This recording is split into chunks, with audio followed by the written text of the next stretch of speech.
Vamos a dar inicio al mensaje de esta mañana que lleva por nombre Un pastor de verdad. Un pastor de verdad. Fíjense que quiero contarles la historia que aparece en el libro de Juan, en el capítulo 21.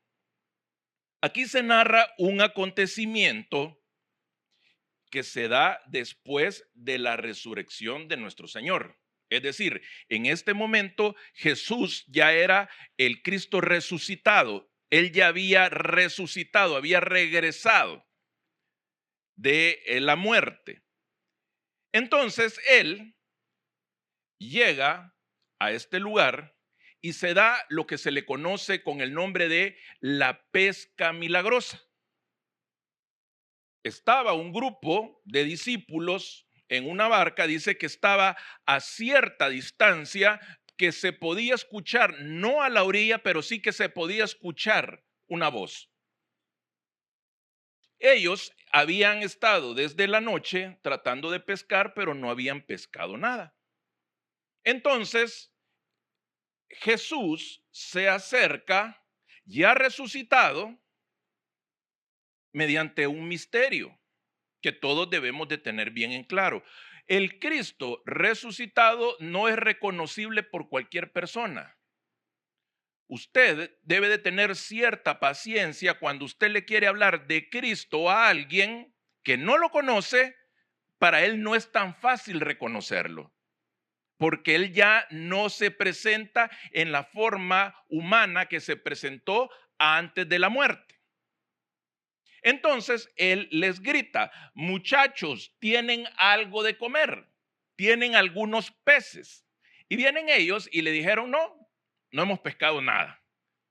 Estuvo malo.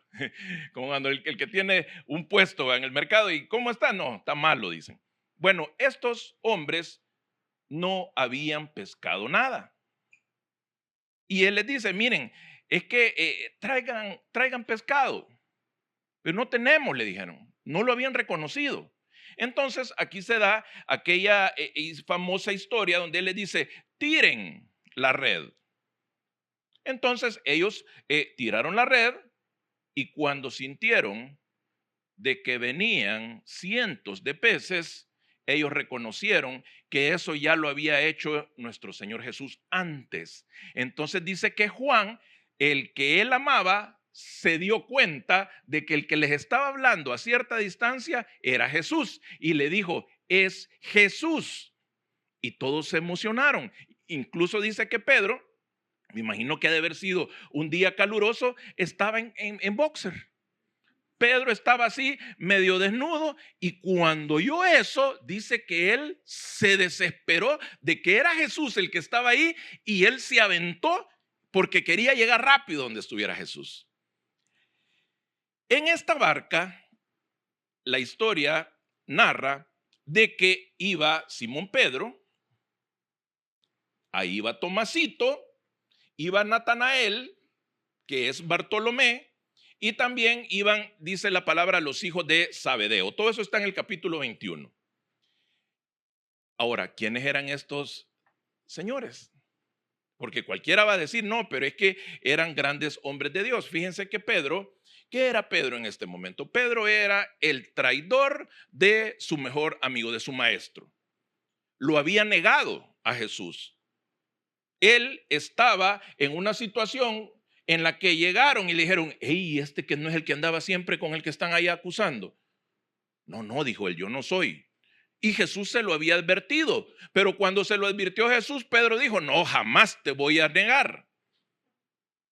Muy probablemente así decimos nosotros a veces: a mí no me va a avergonzar hablar de Cristo. Y en la primera oportunidad en su oficina que se habla de las cosas de Dios, usted pues le da pena decir que es cristiano. O cuando está en una situación entre amigos y destapan la primera, va, y le dicen: ¿quiere una? No. ¿Y por qué vos? ¿Por qué no? No, es que estoy malo del hígado. Y no, muy difícil usted dice: no, es que fíjate que yo le alabo a un Cristo y prefiero no hacerlo. Bueno, ese era Pedro. Y estaba también Tomás. Bueno, había un traidor. alguien que se había avergonzado de él. En la barca también estaba Tomás. ¿Se acuerdan cuál era la principal característica de Tomás? Incrédulo. Él fue el que dijo, no creo que haya resucitado. Tengo que meter mi mano, dijo, en su costado. Tengo que ver, dijo, donde le entraron los clavos. Bueno, ese era el otro que estaba ahí. Y estaba Bartolomé, que este era un tipo que pasó desapercibido. Fíjense que en todos los evangelios no se dice nada de él, no escribió ningún libro, no hizo nada. Y así hay muchas personas en las iglesias, gente que pasa desapercibida, entran y dicen, ¿y ese quién es? A saber quién es. Y se va, viene y se va.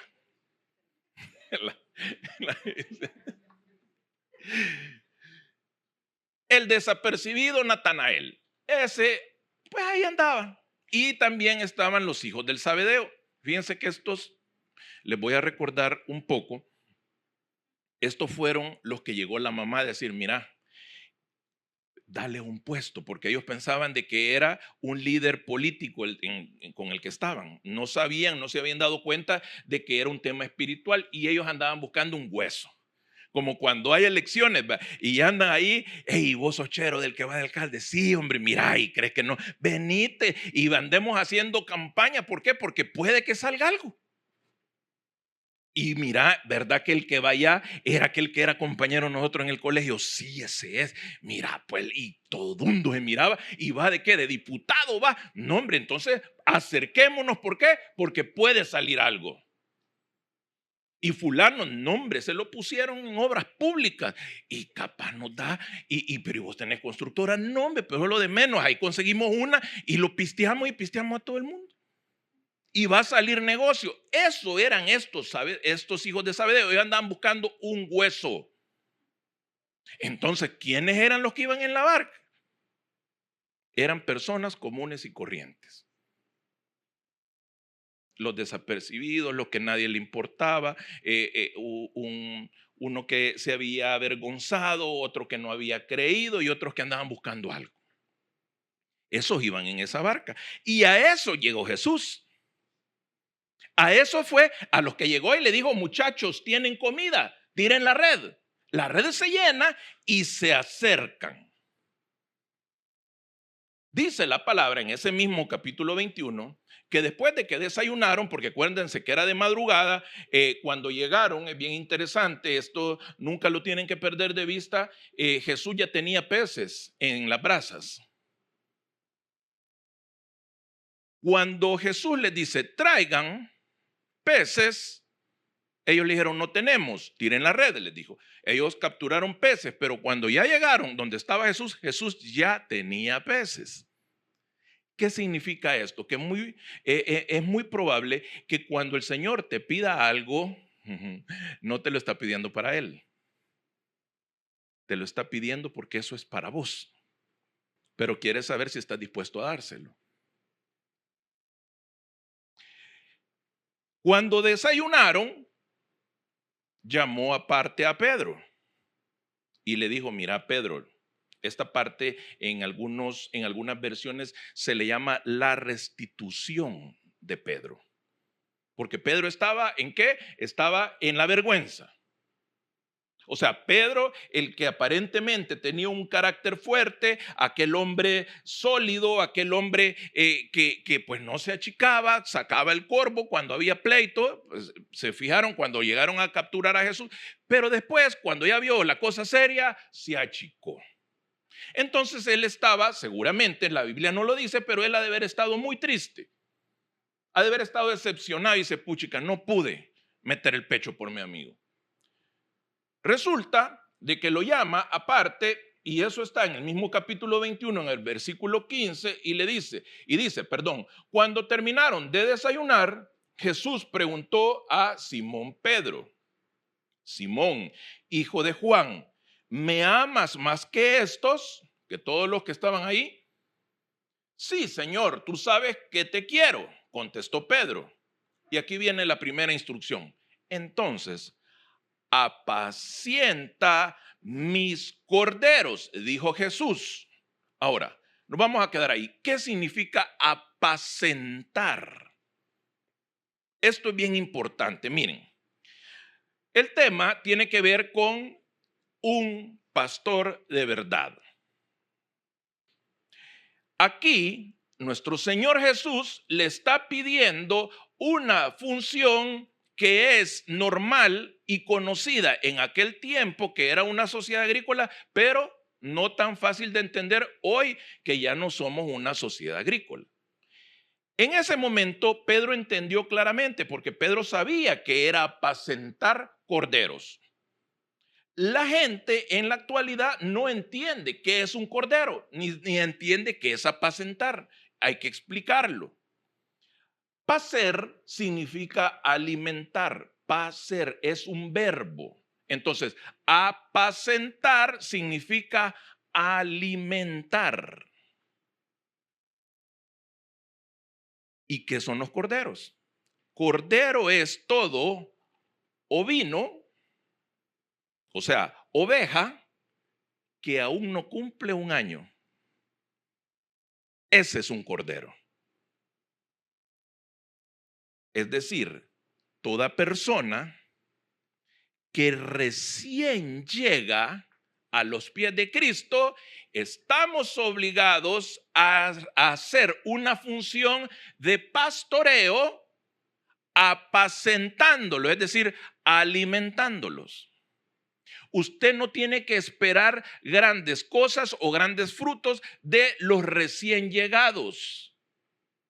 No existe tal cosa de juzgar a aquel que vino porque tenía un problema de alcohol y a los 15 días vuelve a aparecer bien bolo, y entonces no, este por gusto, este del diente al labio aceptó a Cristo.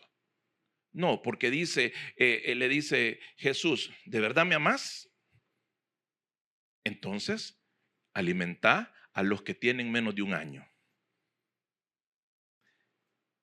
Fíjense bien, Jesús le pregunta, ¿me amás? Y el otro le dice, sí, te quiero. Ah, bueno, entonces, ¿cómo me lo vas a demostrar? Cuidando a los más chiquitos. Y continúa. Volvió a preguntarle, dice en el otro versículo, Simón, hijo de Juan, ¿me amas? Pedro respondió, sí, Señor, tú sabes que te quiero. Y Jesús le dijo, cuida de mis ovejas. Cuidó. Otras versiones dicen pastorea. ¿Qué hace la diferencia entre un cordero y una oveja en el mundo agrícola? El cordero hay que darle de comer y la oveja ya puede comer por sí sola. Pero ¿por qué se necesita pastorearla? Porque en aquel tiempo la oveja andaba cerca del pastor. Entonces, si el pastor era dundo y lo llevaba donde no había comida, ¿qué pasaba con las ovejas? Se morían porque ellas no iban a buscar la comida. Sí podían alimentarse si la miraban. ¿Qué significaba? Que había que guiarlas a donde hubiera comida y a donde hubiera agua. Entonces, la diferencia entre el primer mandato y el segundo es que aquí se está hablando de que un pastor debe de guiar y debe de ser luz para dirigir a la gente que anda buscando alimento. Entonces le llamó a Pedro a pastorear ovejas. Continúa y dice, por tercera vez le preguntó, Simón, hijo de Juan, ¿me quieres? A Pedro, dice, le dolió que por tercera vez Jesús le hubiera preguntado, ¿me quieres? Así que dijo, Señor, tú lo sabes todo, tú sabes que te quiero. Ah, le dice, entonces apacienta mis ovejas, dijo Jesús. Significa también que aunque una persona esté siendo guiada, esté siendo orientada, debe de ser alimentada, aun y cuando no sea una criatura, hablando espiritualmente. Ok, entonces, ¿qué es lo que estaba sucediendo aquí? Había una restauración. Jesús, a través de este simbolismo, le estaba diciendo: las 3 veces que me negaste, las 3 veces te tuve que preguntar. Cada vez que vos me decías, vos lo que estabas haciendo era reconfirmando de que tu amor por mí no había sido terminado. Por eso le preguntaba: ¿me amás? ¿Me amás? ¿Qué es lo que le estaba diciendo? Volvé a comenzar, volví a empezar. No importa que te hayas caído, hay una oportunidad, levántate y vení, porque yo tengo misericordia para siempre. Entonces viene y de esta manera, aun y cuando había habido una infidelidad de Pedro, en el momento de mayor necesidad de Jesús, Jesús sigue siendo fiel. Y cuando lo reencuentra, lo recibe. Esa es la forma que nosotros debemos de entender a nuestro Señor Jesucristo. Él, por más que vos te equivoques, si vos decidís levantarte y buscarlo de nuevo, Él siempre va a estar con sus brazos abiertos. Él es Señor de primeras, segundas y terceras oportunidades. Cada vez que vos encontrás ese momento en el que decís: Señor, yo te amo, Él te va a decir: ok, dame algo, pero lo que te va a pedir no es para Él. Siempre es para las ovejas y para los corderos. Ya van a ver a dónde vamos a ir llegando. En el mismo capítulo 21, en el versículo 21 también, dicen que Pedro, cuando terminó de hablar todo esto, giró su rostro y dijo: ¿y este qué? Le dijo, preguntando por Juan. Y aquí es una de las principales cosas que toda persona que esté llamada a pastorear debe de entender. Se van a dar cuenta que el llamado a pastorear es mucho más habitual de lo que uno piensa.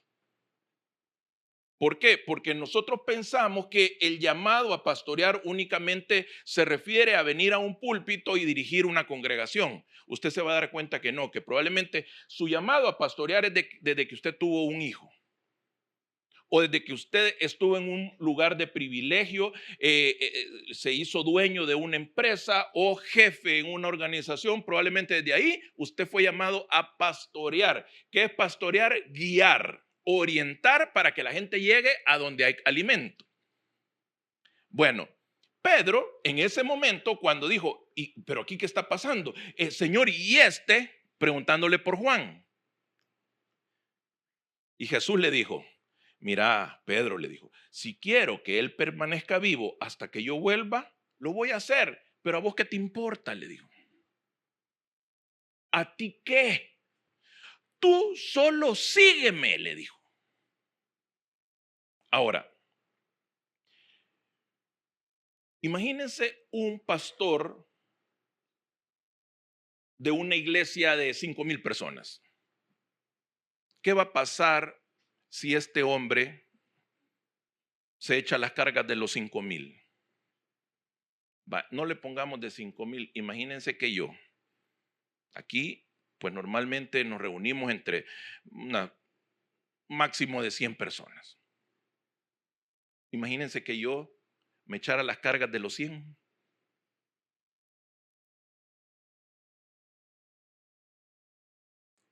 Si con las mías ando todo chueco, vaya, no lo vamos a poner así. Imagínate que vos como mamá te echas las cargas de tu hijo, las cargas de tu hija. Parecería de que entonces vos sos una Crista o un Cristo. Y ahí cometemos un error. Porque el llamado a pastorear es a guiar, a orientar, a alimentar, a cuidar. Pero la función redentora,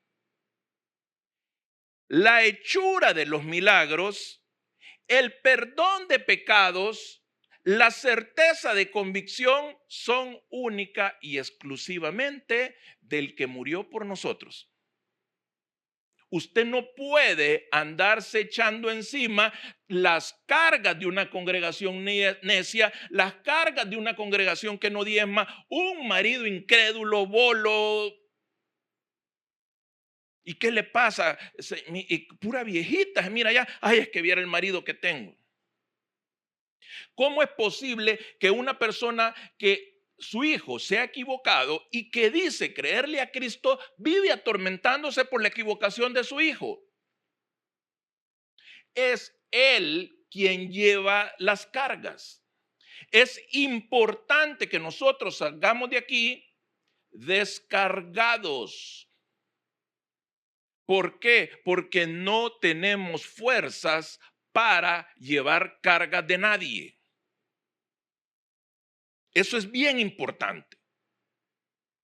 Nosotros tenemos un Dios majestuoso, poderoso. Y aunque no lo creamos, Él está interesado por cada uno de nosotros. A mí al principio me costaba creer de que yo decía, pero es que si somos como 7,000,000,000 de habitantes, más los que han vivido antes, ¿será que ese Dios está interesado en mí? Decía yo. No puede ser porque yo soy ínfimo. Pues la respuesta, déjame decirte que sí, vos fuiste comprado a precio de sangre y para Él cada uno de nosotros somos importantes. Es algo personal en el que cada quien debe tener certeza, debe de mantener ese gozo de que usted es importante para Cristo. Usted puede orientar a su hijo, usted puede invitar a su esposo, usted puede generar un momento de alabanza con sus compañeros, con sus parientes. Pero lo que usted no puede es salvarlos. Eso no se puede. Y cuando nosotros nos echamos esa carga, invertimos los roles, porque el Salvador se llama Jesucristo. Entonces, ¿por qué un pastor de verdad? Es lo que vamos a explicar ahorita. Eso está en Juan, capítulo 10, versículo 9. Dice Jesús, yo soy la puerta. El que entre por esta puerta, que soy yo, dice Jesús, ¿será qué? Salvo. Podrá entrar y salir con libertad y hallará pastos. ¿Quién quiere hallar pastos? El ladrón no viene más que a tres cosas. ¿El ladrón de quién? El ladrón de las ovejas viene a robar, a matar y a destruir. Yo, dice Jesús, he venido para que tengan vida y la tengan hambriando. ¿Ah? Ah, sí. Y la tengan en abundancia. ¿Saben qué pasa? Que a nosotros a veces se nos olvida que nosotros no tenemos un Dios tacaño, es un Dios de abundancia. Y a la gente le molesta que se predique que en Cristo hay abundancia. Probablemente la gente entiende como de tener mucho dinero. El que sí lo entiende se va a dar cuenta y puede testificar que en Cristo hay abundancia. Porque así dice él en su palabra. En el 11, yo soy el buen pastor. ¿Quién yo? El more. ¿Ah? ¿Quién? Yo no les oigo. ¿Quién es el buen pastor? Jesús es el buen pastor. El buen pastor, y aquí está la diferencia. El pastor de verdad da su vida por las ovejas. Esto hace el pastor de verdad. Da su vida por las ovejas. El asalariado no es el pastor. A él no le pertenecen las ovejas. ¿Se da cuenta cómo Jesús le llama a los que nos ponemos aquí? Asalariados.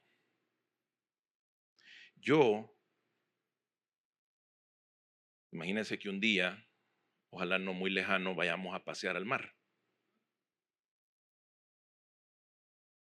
Y de repente viene aquel gran tumbo, va. Y yo miro que se lo lleva usted para adentro. Dios no lo permita. Ya no voy. ¿Usted cree que yo me voy a meter por usted? Bien difícil. Mire, si fuera un hijo mío, me lo pienso. No, mentira, Jota, si me meto.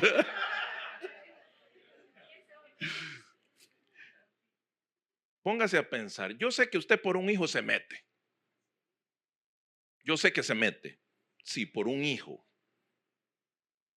Por su esposo. No hay. Vamos a ver, vamos a hacer la prueba cuando vayamos. Miren. El buen pastor está dispuesto a dar la vida por sus ovejas. Y Cristo, ¿qué hizo? Dio su vida por las ovejas. El buen pastor, el pastor de verdad, se llama Jesucristo. ¿Por qué es bien importante entender esto?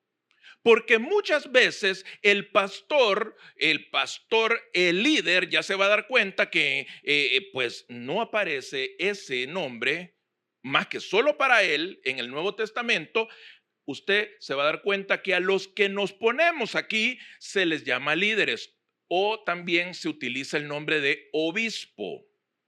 ¿Qué es lo que pasa? Cuando una persona pone su esperanza y pone sus ojos en la función salvadora de quien no la tiene, entonces nos empezamos a equivocar. Y sucede de que una congregación que llega a idolatrar o que llega a admirar desmedidamente a una persona que esté en un privilegio y esta persona cae. ¿Por qué? Porque somos imperfectos, entonces toda la congregación se cae. Entonces vienen las personas, se enojan con el pastor y automáticamente, como es el pastor, se enojan también con el verdadero pastor. Y se van. Cuando nosotros tenemos en claro de que el que dio la vida por nosotros es nuestro pastor, usted no va a ver nada que lo aparte de él. Aunque el que esté en una posición de privilegio se equivoque, lo trate mal, lo ahuyente. Usted sabe de que él está haciendo funciones de pastoreo, mas no es el pastor. Es importante que usted mire lo que dice. Cuando ve que el lobo se acerca, el asalariado abandona las ovejas y huye. Entonces el lobo ataca al rebaño y lo dispersa. Se cae el pastor, ojalá el líder de esta congregación se cae, yo esperaría que no se disperse el rebaño. ¿Por qué? Porque dispersar es que se van de Cristo. Voy a ver si puedo darme a explicar un poco mejor. Y ese hombre huye porque es asalariado, no le importan las ovejas. Dice en el 14, yo soy el buen pastor, conozco a mis ovejas y ellas me conocen a mí. Así como el Padre me conoce y yo lo conozco y doy mi vida por las ovejas, lo reafirma en el 16. Tengo otras ovejas que no son de este redil y también a ellas debo traerlas. ¿Qué está diciendo aquí? En este momento, Jesús estaba con los judíos. Las ovejas del otro redil eran los gentiles, el resto de personas, nosotros. En ese momento dice Jesús, ahorita estoy con ustedes, pero ustedes deben de salir porque hay otro redil que debemos de traer a los pies de Cristo. Eso sucedió y hoy estamos nosotros, a pesar de no ser judíos, estamos en el redil de Jesucristo. Y dice, así ellos escucharon mi voz y habrá un solo rebaño. Y fíjense cómo dice, y un solo pastor. Nosotros somos un solo rebaño y un solo pastor. ¿El rebaño quién es? Cristo. ¿Y el pastor quién es? Cristo. Es importante entender esto y ya van a ver por qué. Miren, cuando Pedro llama, porque Pedro después de esto se empoderó. Pedro se dio cuenta de que él tenía que salir a buscar a las ovejas. Pedro llegó al aposento alto. En el aposento alto vino el viento recio.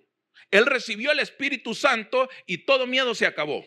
Él salió y dice que predicaba con denuedo. Él y todos los que estaban ahí. Ellos empezaron, ponían manos, las personas sanaban. ¿Manos en nombre de quién? De Jesús.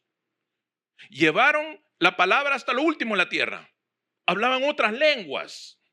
Se fortalecieron. Entonces estas personas empezaron a avanzar y Pedro empezó a enseñar, que es lo que yo le estoy invitando. Abra su casa y llame personas y enséñeles. No se sienta menos. ¿Por qué? Porque el Espíritu Santo le va a dar la gracia, le va a dar la inteligencia y le va a dar la capacidad para que usted se sienta en su sala, abra una Biblia y le diga, mire, hoy vamos a ver cómo el Señor creó la tierra. Y usted va a platicar y se va a dar cuenta que la gente se va a abrir su corazón y van a pasar cosas lindas en su casa. Y su casa va a ser bendecida porque usted va a convertir su casa normal a ser casa de oración. Viene Pedro y escribe una carta. La primera carta que escribió en el capítulo 5. Primera de Pedro, capítulo 5, versículo 1. Y dice, a los líderes de la iglesia. Se fija que no le llama pastores. Algunas versiones dicen a los ancianos. Si usted me llega a decir anciano, téngalo por seguro que va a tener un enemigo para toda la vida. Si quiere, dígame joven. Y ahí nos vamos a ir entendiendo. Fíjense, a los líderes de la iglesia, fíjense que no les dice pastor. Porque la palabra pastor, aunque sí es cierto, estamos llamados a pastorear, es demasiado grande. Podemos, si nos convertimos en guía de alguien y esa persona en su corazón se le despierta, halagarlo a uno con ese título, qué bueno. Que te digan pastor no es cualquier babosada. No te podés autodenominar pastor tampoco. Porque pastor solo hay uno. El buen pastor, el que dio su vida por nosotros. Ahora, por segunda vez, Él nos llama a pastorear, que es muy diferente. Estamos llamados a que usted, padre de familia, tiene que pastorear, es decir, guiar a sus hijos, alimentar a sus hijos, a su pareja, a su sobrino, a su nieto, a su equipo de trabajo en su negocio, a los que dependen de usted en una empresa, a sus compañeros en una empresa. Sí, son labores de pastoreo, pero Pedro, como había entendido esto, le dice a los líderes de la iglesia que están entre ustedes y dice, yo soy líder también como ellos. Ni siquiera él se pone pastor. Somos testigos del sufrimiento de Cristo y partícipe con ellos de la gloria que se ha de revelar. Les ruego esto. Aquí viene la palabra. Miren, si lo están leyendo, como dice, pastoreen. Quiero que se entienda. Al principio, líderes. Yo también soy líder. A todos ustedes les pido, pastoreen el rebaño. ¿Qué significa pastorear? Guiar. ¿Se está entendiendo? Que está a su cargo. No por obligación ni por ambición. ¿De qué dice? De dinero. Hágase pastor. Mire, si esos tienen pisto, dice la gente. No por obligación ni por ambición de dinero, sino con deseo de servir como Dios quiere. Aquí viene, miren, esto es bien importante, lo que dice Pedro. No sean, ¿qué dice? Tiranos con los que están a su cuidado. No sean tiranos con los que están a su cuidado, sino sean ejemplo para el rebaño. ¿Se da cuenta lo complicado que es hacer la función de pastoreo? sean ejemplo. Así cuando aparezca, ¿qué dice ahí? El pastor. Se da cuenta que está bien claro. Así cuando aparezca el pastor supremo, ustedes, todos los que atiendan el llamado a pastorear, recibirán la corona inmarchitable de la gloria. Es decir, la gloria para los que guiamos, orientamos, predicamos y lideramos, no es aquí. La gloria es cuando el pastor supremo venga. Es decir, si usted está buscando labores de pastoreo para tener eminencia, para mangonear a la gente, convertirse en tirano, entonces usted no está teniendo un llamado. Usted probablemente lo que necesita es un psicólogo que le quite todo eso. El que hace labores de pastoreo, mire lo que dice. Van a recibir una corona. Y le llama también a los jóvenes, sométanse a los líderes. Esto es bien importante. Jóvenes, sométanse a los líderes. Revístanse todos de humildad en su trato mutuo. Porque Dios se opone a los que dice orgullosos. Pero le da gracia a los humildes. Humíllense, pues bajo la poderosa mano de Dios, para que Él los exalte a su debido tiempo. Depositen en Él toda ansiedad, porque Él cuida de ustedes. Entonces, ¿de quién es el rebaño? Usted ha escuchado pastores que se vuelven locos. No me toquen mis ovejas, dice. Mis ovejas. No se meta con mis ovejas. Bueno, vamos a ver qué dice la Biblia. Antes, yo quiero decirles que Jeremías, cuando Jeremías habló mucho de la venida del gran pastor, del buen pastor, del pastor supremo. Y él dice, antes les daré pastores conforme a mi corazón, para que los guíe con sabiduría y entendimiento. ¿Qué significa esto? Que si usted ha encontrado a alguien que pastorea adecuadamente, eso es un regalo de Dios. Es decir, si usted ha tenido la suerte de tener una pareja que lo guía y lo orienta en las cosas de Dios, usted tiene un regalo de Dios. Si usted ha encontrado una congregación donde usted se alimenta, usted es guiado, usted es explicado de qué es lo que tiene que hacer, usted tiene un regalo de Dios. Si usted tiene la bendición de tener un padre que lo guía, que le da un ejemplo, usted tiene bendición de Dios. Así dice Jeremías. Ahora, volviendo, ¿de quién es el rebaño? Hechos capítulo 20. Hechos capítulo 20, versículo 28.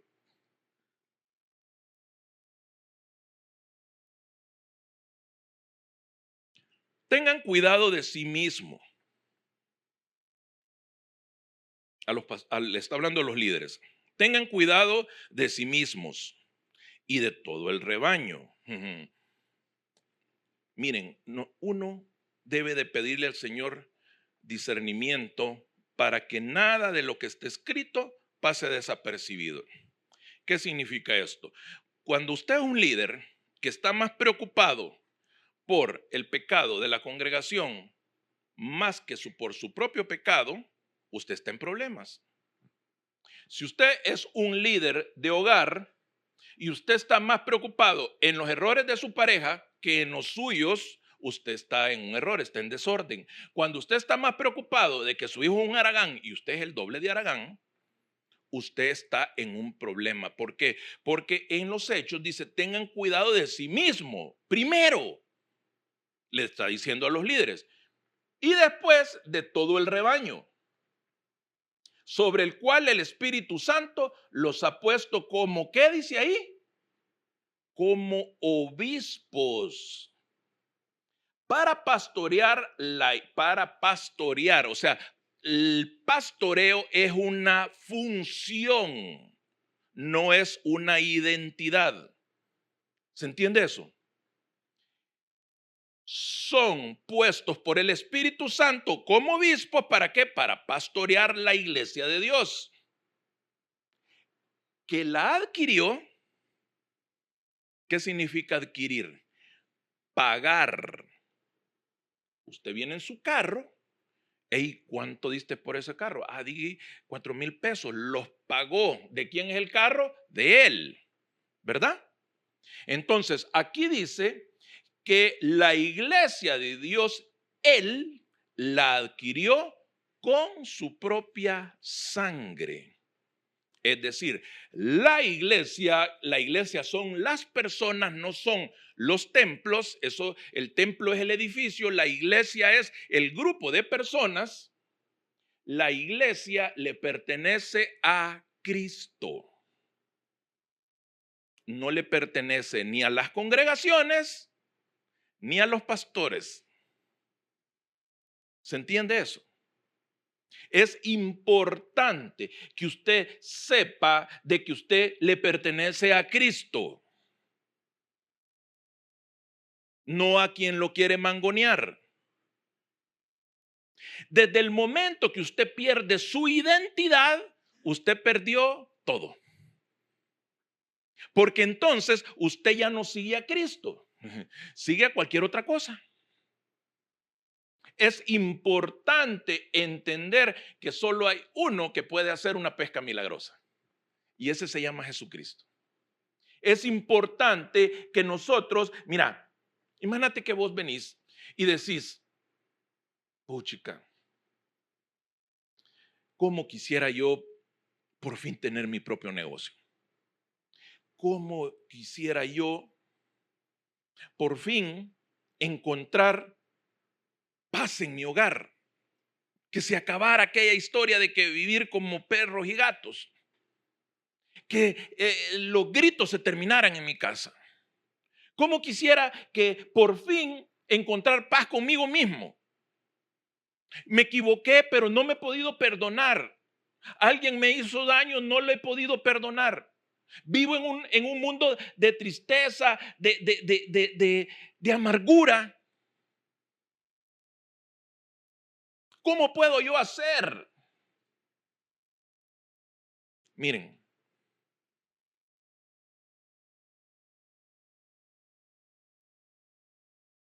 nosotros los líderes, obispos, pastores o como usted le quiera llamar a la persona que está en una posición de privilegio, somos más limitados de lo que la gente piensa. Usted no puede ir a buscar cocos a un palo de mango.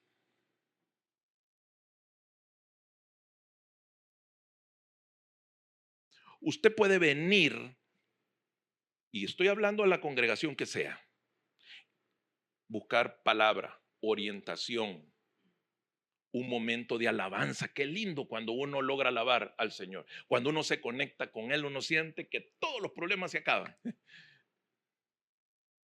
Uno puede estudiar, puede tener cierta habilidad para expresarse, para hablar, pero no puede usted encontrar todas las respuestas en una persona. Es bien difícil. Imagínese que usted me dice, mire, fíjese que yo quiero poner un salón de belleza. ¿Qué le puedo decir yo? O que usted me dice, mire, fíjese que yo eh, quiero dejarme crecer el pelo. Me va a decir, ¿y cómo le voy a decir yo si a mí no me crece? O alguien me va a decir, mire, fíjese que tengo un problema con mi marido y yo nunca he tenido marido.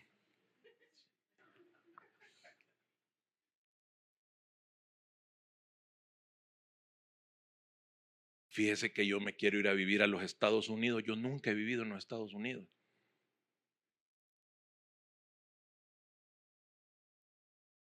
Salmo 23:1. El Señor es mi pastor. ¿Qué es lo que les quiero decir? Cuando usted entiende esta verdad absoluta, usted se va a dar cuenta de que usted no puede andar buscando lo divino en lo mundano. Usted no puede, ay, es que el pastor viera la palabrota que dijo allá afuera. Y eso a mí me tiene bien dolido. Yo no pensé que él dijera grandes palabrotas. No lo digo por mí, va, pero es un ejemplo.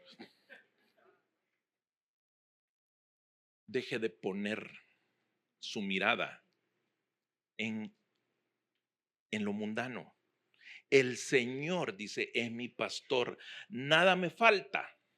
¿Sabe qué? Cuando usted entiende esto, empieza a funcionar la palabra y usted sabe de que Él no le va a fallar porque es el único que es fiel. Y usted se va a dar cuenta, y las personas que ya pusieron en práctica esta gran verdad, se va a dar cuenta que esto es cierto. Dice, en verdes pastos, ese pastor me hace descansar. Y aquí usted se va a dar cuenta de que el Señor te va a hacer descansar en verdes pastos. Aquí vino una persona que dijo, yo sueño con que aquí esté alguien a quien yo amo mucho. Y a mí me llega el corazón de alegría encontrármelo ahí en la puerta y dice, mire, él es la persona. La persona que yo quería que aquí esté, aquí está. ¿Por qué? Porque él es fiel. ¿Acaso creen que yo he ido a buscar a esa persona para que venga? Ni lo voy a hacer. Pero el buen pastor, el Señor, sí lo va a hacer por usted y por mí. Junto a tranquilas aguas me conduce. Qué bonito, imagínese, usted es una oveja y va hallando aquel montón de pasto y aquel montón de agua, dice, me infunde nuevas fuerzas. Me guía por sendas de justicia, haciendo honor a su nombre. Aun si voy por valles tenebrosos, alguien anda en un valle tenebroso, alguien anda en un lugar donde está teniendo miedo, momentos del día donde tiene miedo, partes de su casa donde tiene miedo, a personas que le tienen miedo, a situaciones tenebrosas, dice el Señor, no temeré ningún mal, porque tú estás a mi lado. ¿Quién? Balmore. ¿Verdad que no? Yo no voy a estar ahí. Ni ninguno de los que se autodenominan pastores o de los líderes o obispos. Es Jesús el que usted tiene que estar todo el tiempo clamando. ¿Por qué? Porque dice que no vas a temer ningún mal, porque Él va a estar a tu lado. Tu vara, que es lo que anda, el pastor anda una vara. ¿Saben para qué es la vara? Ahí está. La vara es para cuando, o sea, cuando te pase algo, deja de andar diciendo, viera que el diablo se ha ensañado conmigo. Si es que no es el diablo el que te ha garroteado, es Jesús, porque Él es pastor.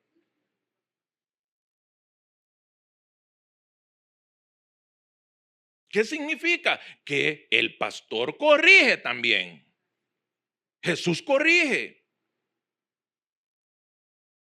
Y el hermano, no, hombre, allá amaneció en tránsito. ¿Y qué pasó? Bien bolo andaba anoche. Viera que el diablo, ¿cómo es? El diablo es el baboso, bolo. No, la corrección viene de Jesús también. O sea, lo bueno y lo malo, deja de darle honra y gloria al diablo.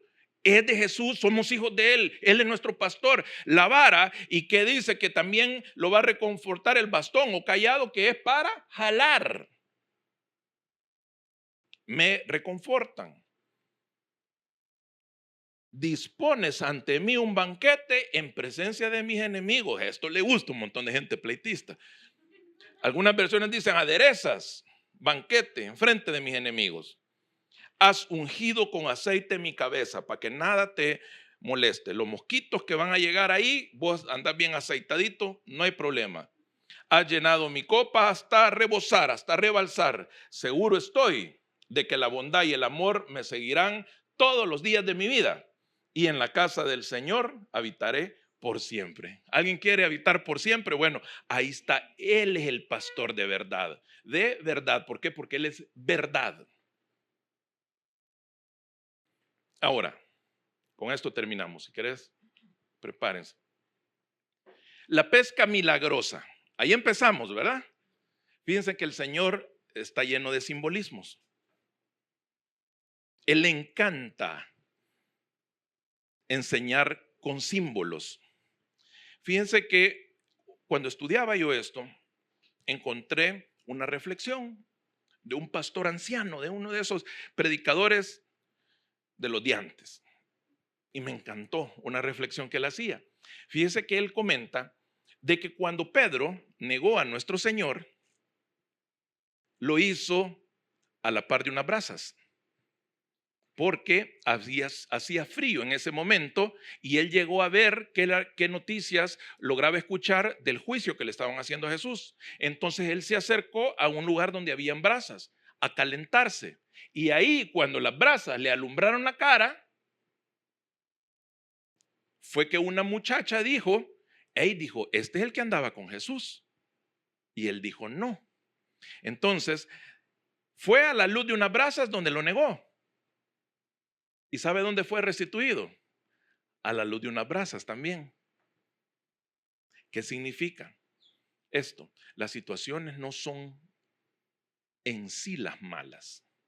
El Señor, lo mismo que fue utilizado para tu caída, eso mismo el Señor va a utilizar para que te levantes.